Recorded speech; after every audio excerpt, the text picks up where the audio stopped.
One of the biggest problems that I see on a daily basis is when students have to do word problems. It is really, really difficult to do word problems. They were one of my least favorite things to do in school because I always had a hard time figuring out what parts of the problems I needed. So this is super helpful. This is for the GED prep test, but this is applicable to anybody doing math word problems. So when you're looking at this, I do what's called a 3-read strategy in my class.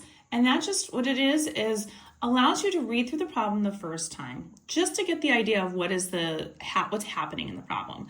Then I start following these steps when we're talking about how to solve them. So step 1 is after you've read it through, you've seen it once, and then you do your step 1, which is to figure out what is the question asking me? What am I looking to accomplish in this problem?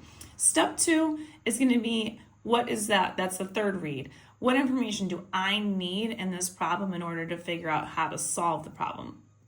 Step 3 on this is telling me to find out what operation do I need to do. Do I need adding, subtracting, multiplying, or dividing? And again, you're going to see some operator words down here. These are some keywords. Adding, you see combining the different sizes of amounts.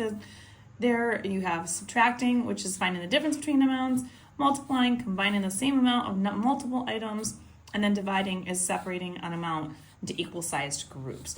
And then we're going to look at the next thing, which is what's my solution. So after I've done the solving, what do I have?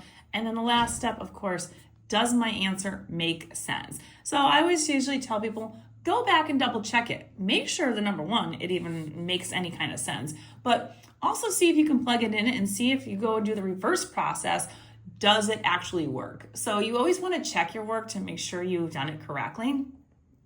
And then what's not on here usually that I do in my classes, which you don't have to do for the GED, but make an answer statement. So take that statement once you've gotten your problem answered, you then say like a statement of whatever it is, making sure that include all units if units are required in the problem so that you make sure you've got it correct. And if you want more tips like this, follow me on Instagram, YouTube, and TikTok at U1Algebra. All these are going to be located in my GED prep playlist.